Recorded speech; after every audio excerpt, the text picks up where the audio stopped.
Relationship bonds and beliefs about identity. We often meet therapists who understand their own development in terms of identity loss. Like many therapists, they experienced its consequences, gained a sense of authority about how they lost identity and now present themselves as role models of whatever method they use to regain it. Beliefs are associated with compliance. Although beliefs may motivate healthy or unhealthy behavior, beliefs motivate people continue or survive difficult relationships without going crazy. Consider a fairly common belief: I am bad. A child who perceives that a parent is bad, may compensate by creating a limiting identity belief that he or she, the child, is bad. Such beliefs are less threatening than my parent is bad, and may support a taboo bond, which could be verbalized with something like, we are connected by our badness. The extent to which we maintain close personal relationships, and the degree to which we feel a part of our community or have deep, abiding social and psychological resources, help to determine how protected we are against biological, environmental, or interpersonal assaults. Dr. Lisa Berkman, Psychosomatic Medicine 57-245-254. People often cling to limiting beliefs without being aware of them. If awareness of a belief bond may damage an important relationship, people avoid this awareness. But, like a mind virus, whatever people believe about themselves, they communicate to other people, especially to their partners and children. Conscious bonds and taboo bonds. Some relationship bonds are conscious, such as promises, family traditions and professional associations. Less conscious bonds include enmeshments with parents or past partners. Common examples of unconscious bonds are to abuses. Conscious bonds are often associated with obsessions and obsessive thoughts, while taboo bonds are more associated with compulsions and compulsive behaviors. Bond feeling visual insight. Known. Conscious: I feel connected to someone or something. I can see something connecting me with another. I know why I obsess about X. Unknown.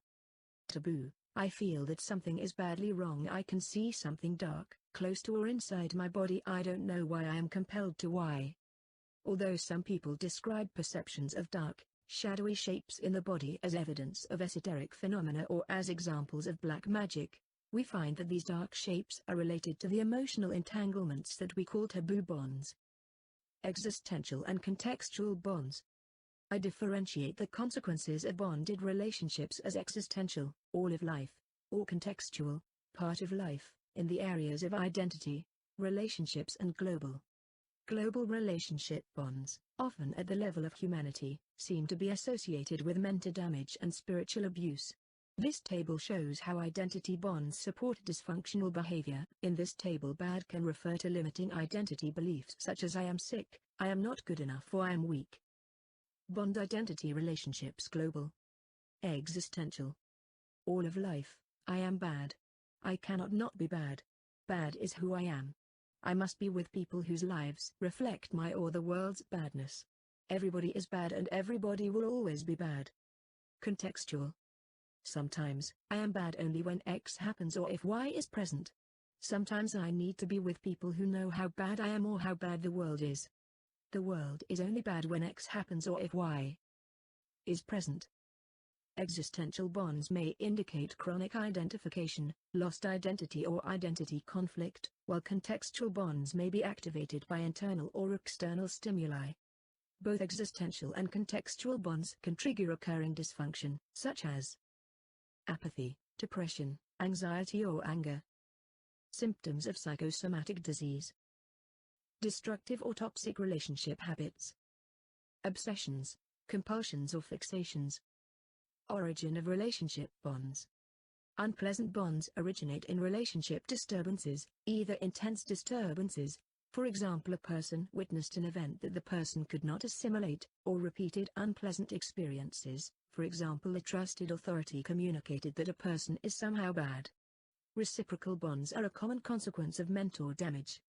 My wife and I are clinical psychologists and our son has muscular dystrophy. We attended a workshop by a German family therapist who said he intuited our situation, and told us, before an audience of our peers, that my wife and I were sucking the life from our son's body. We were devastated. Since our couple coaching with you, we better understood how therapists can abuse clients with careless diagnosis. You helped us to solve this terrible schema, and we can move on. Maintain relationship bonds.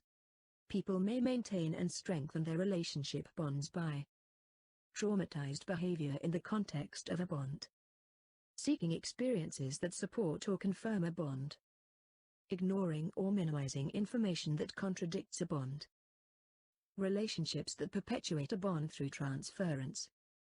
If a person transfers a relationship bond from one person, for example father, onto another person, for example boss, then expect bonded behaviors. In this example, a person could not leave a disliked job.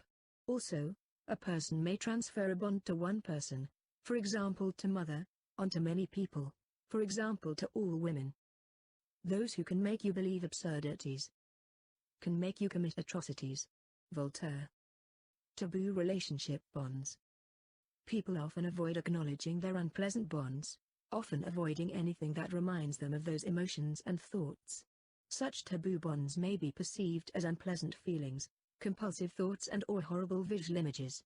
People with taboo bonds often avoid situations that could activate their bonds. They may use drugs to dull their emotions, avoid success and/or happiness, have psychosomatic or mental health symptoms, dissociate all emotions to avoid anger, sadness, guilt or fear.